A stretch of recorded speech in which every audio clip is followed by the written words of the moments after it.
Good evening. Welcome to the Glazoff Gang. Tonight, the other side of the Israeli-Palestinian conflict and its potential solution that you don't hear about in the mainstream media and in society at large. Tonight we have a very special guest, Mudar Zahran, a Palestinian writer and academic who now resides in the United Kingdom as a political refugee, and he is known in many segments of the international community and considered by many media outlets as the leader of the Palestinians in Jordan.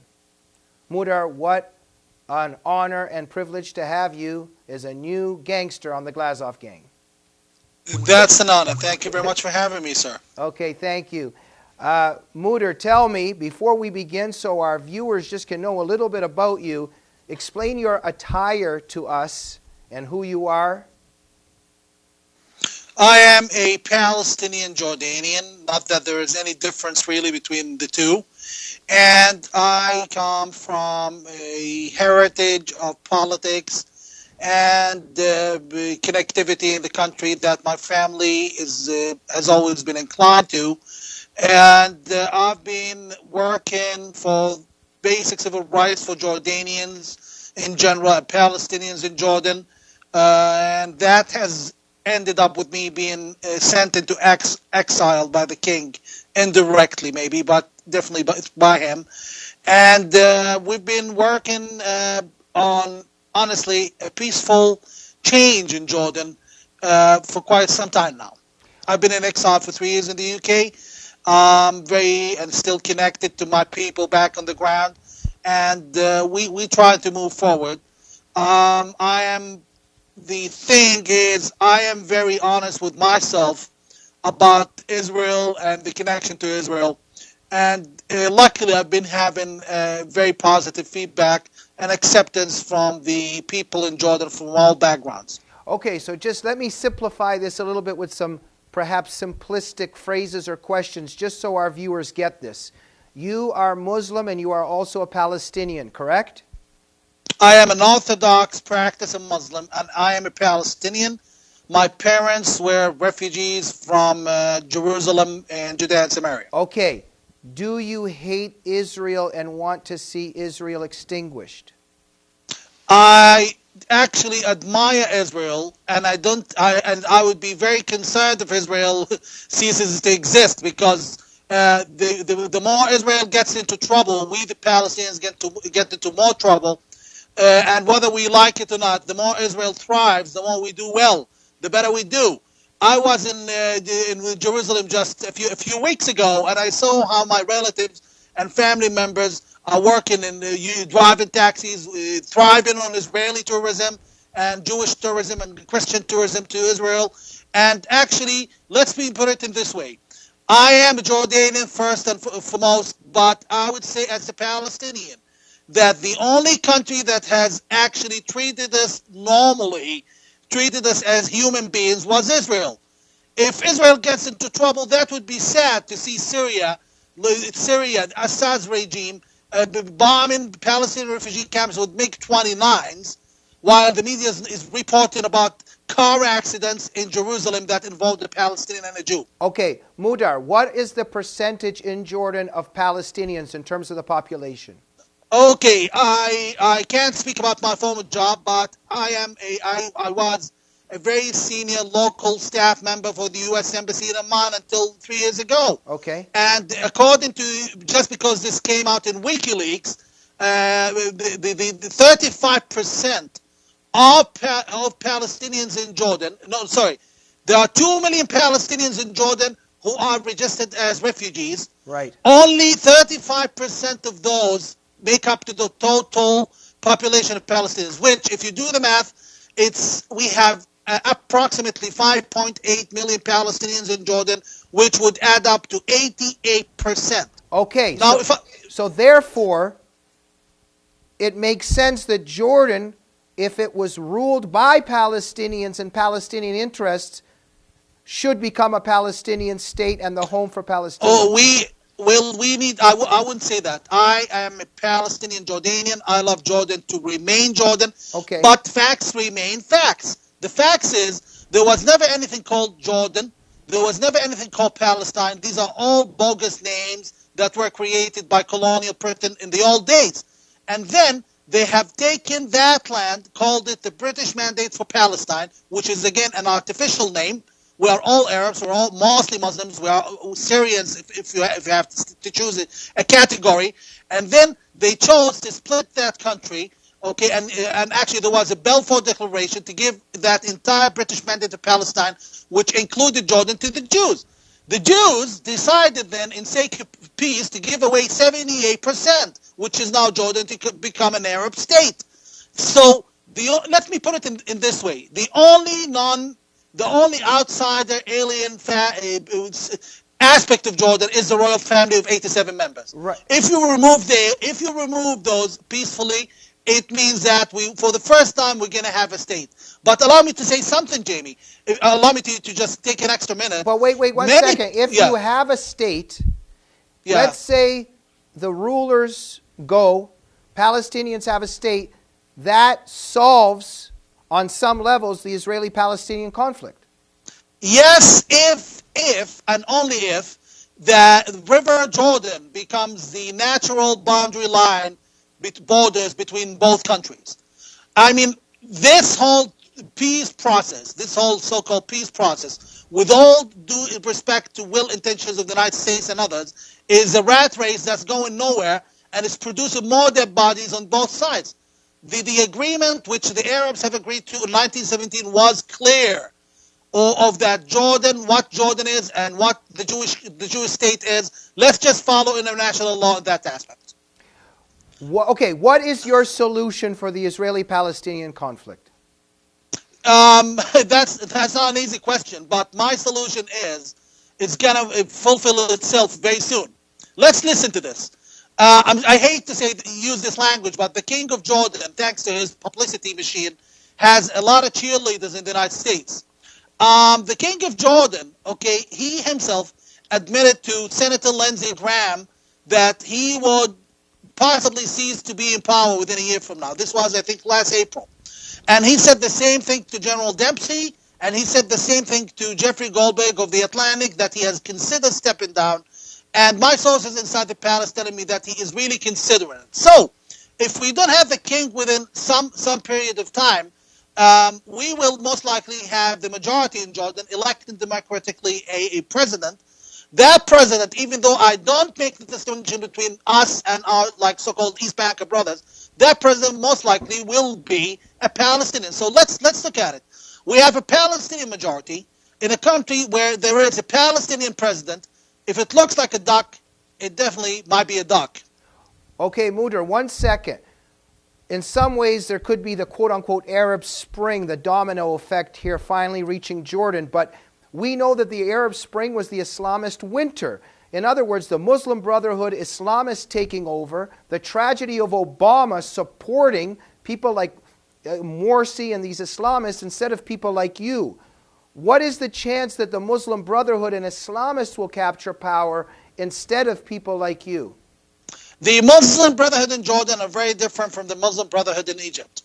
The Muslim Brotherhood in Jordan are 100% aligned with the king. They say that publicly. They do it in the ground. In November 2012, there was a full-scale revolution in Jordan led by the seculars.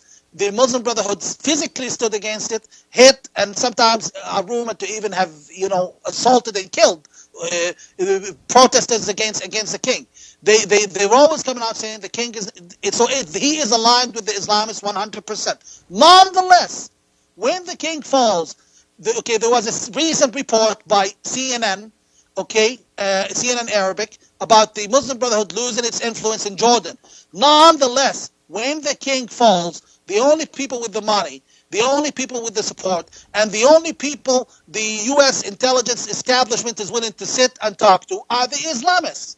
This is because, with all due respect to President Obama, he and his administration think that the Muslim Brotherhood is the less of two evils. It's either the Muslim Brotherhood or Al-Qaeda. Look what happened in Egypt. The seculars came back through the window, and the country's going into turmoil. So I think the only solution we have is for the U.S. government and the U.S. intelligence establishment to at least listen to the other side, to the seculars in Jordan. The storm is coming in Jordan sooner or later. As much as many people try to write it off as it's not going to happen, it will happen sooner or later. Could be 5 years, could be 6 months. I don't know. Could be a month. So they need to sit with us or simply accept Hamas in Jordan. And here, allow me to remind you that all three major leaders of Hamas are not Palestinian. They are Palestinian Jordanians, including Mr. Khalid Mashal. So unless you talk to us, and this might sound like too much of a propaganda, but I'm just saying it as it is, unless they talk to us, the seculars, not necessarily me, any secular, okay, they should be willing to welcome Khalid Mashal as the president in Amman.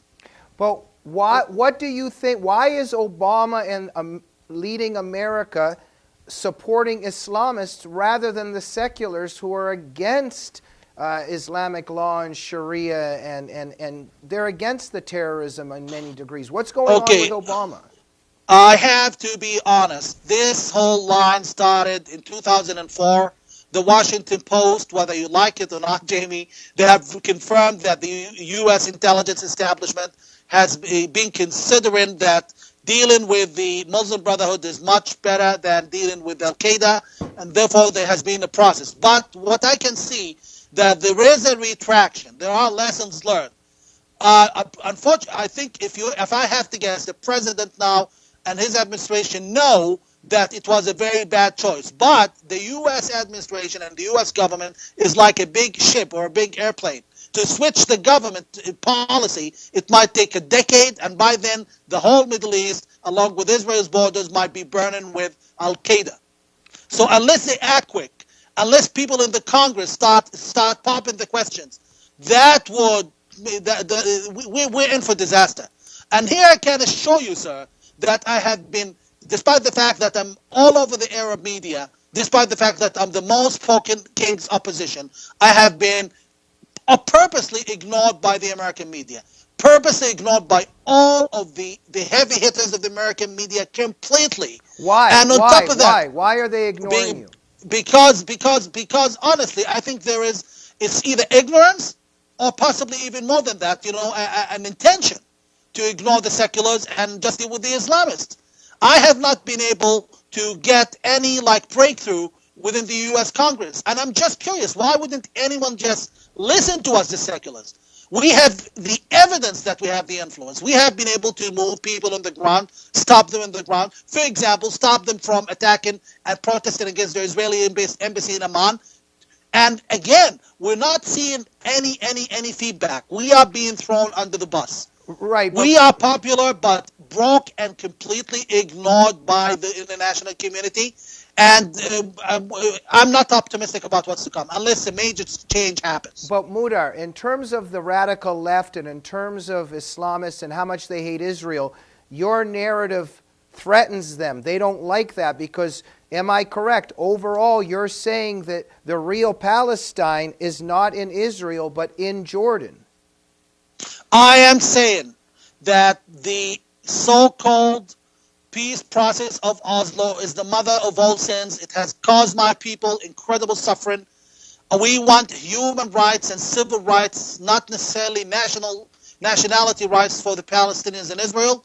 And we want our state. Once you remove the head of this state, who is not a Jordanian, he's actually from Arabia, he's a Saudi, the king of Jordan, King Abdullah. Okay? And once that's removed, then voila, I've said that before, we're going to have, honestly, a Palestinian state in Jordan, whether you like it or not. And those, my brothers from the East Bank, my brothers from Amman, Karak, and others, those are my brothers. They are also Palestinians as much as I am a Jordanian. Okay. Because, again, both names are bogus. Both names, most Arab countries' names, did not really exist 80 years ago. Mudar, we just have a couple of minutes left. Just very quickly, what do you think of Arafat and the fact that he supposedly represented Palestinian interests? Okay, Mr. Arafat, I have to respect that he's the only Palestinian leader we've had recognized by the international community. It's like you have to respect your father, but it doesn't mean that your dad is a good father. He might be an abusive father. Mr. Arafat has driven us into what we are today, of poverty, corruption. I have seen my cousins and family members suffering under the Palestinian Authority, and I swear to God, openly wishing Israel would come back. Oslo is the mother of all sins. This has to stop. And while I'm speaking to you, Jamie, allow me 30 seconds. This man speaking to you here has no personal interest. I almost got killed 2 days ago in London in a public event by one of the king's personal friends who would have had all the lawyers and the protection if he killed me, as he was trying to do. I am a dead man talking to all of you listening to me. They're going to kill me sooner or later. I don't care. I just wish my children someday would live peacefully in Amman and take a taxi to go as tourists in Jerusalem or Tel Aviv. Mudar, what is their problem with you? This is the point. If King Abdullah is such a secular and anti-Islamist, why out of all people, he is going after the guy who is pro-peace, pro-Israel, and just a democratic person? I represent the Palestinian majority, and I am also a good friend and brother of the Jordanian, less than a majority brothers of mine. And for him, that's a threat. I am, for him, one of the few Palestinians who are willing to openly speak for Israel and talk to Israel, and that's very dangerous because he's been telling people for 90 years, him and his regime, if I leave, if the Hashemites leave, you're going to have, the terrorists on your borders. If someone is like me to go out and wear a keffiyeh and say that, and say openly, I'm a Palestinian who wants peace with Israel at any cost, that's not good for him. That voids the reason why he exists. I see. And I hate to tell you, Jamie, very few people are willing to help. The king still has a lot of cheerleaders, but once he falls, they're all going to blush in shame. Mudar, what are your departing words? We have under 30 seconds. What are your departing words of wisdom or suggestion to the West? Save Jordan. Jordan can be a hellhole that's much deeper and nastier than Iraq, Syria, because it's in the middle of nowhere and it can directly affects big countries like Saudi Arabia where there's the oil and there's serious American interest. Support the Islamists, support a peaceful, bloodless transition in Jordan, or else get prepared to send 50,000 of your troops into Jordan to fight Al-Qaeda. Wait a minute. Did you just say support Islamists? No. Support seculars. Support seculars, right. Support seculars. I'm sorry for that. Yeah. Okay. In other words, you keep going like this, you pay. Right. And the conclusion here is you are a leader of the Palestinians in Jordan, but that actually supports Israel. I support my interest because my best interest is with Israel. Okay. My best, you don't necessarily, the U.S. president is not necessarily in love with Mexico or Canada, but necessarily he has to support Canada because it's in his best interest. We have, in Jordan, we have one of the largest expenditures in the world on military. Why can't we just stop our military? My vision is simple, and I'm going to conclude. A welfare state in Jordan, because this is the only way it's going to work, that's armless and even defenseless, and that's not going to be causing trouble in the future, where its borders stop at the river. And those brothers of ours in the West Bank or Judea and Samaria, if they wish to relocate, they will come, because, by the way, all of them hold Jordanian passports, in case you didn't know. Well, this is very interesting, a narrative we hardly ever hear. And I have, please, just 5 more seconds. I have a word to the media. Western media, most of you are hypocrites. You are just Israel haters. You're not interested in Palestinians. That's why you're not interviewing someone who represents the majority of Palestinians in the world. It's almost 6 million of them, while you would interview the next terrorist who represents 5 people. Mudar, thank you very much for joining the Glazov gang. This is fascinating stuff. And we're going to have you back, and we're going to bring some other voices on. Thank you for joining us, and we'll see you soon, okay? Thank you very much. Okay. Good night. And we'll see you soon on another edition of the Glazov Gang.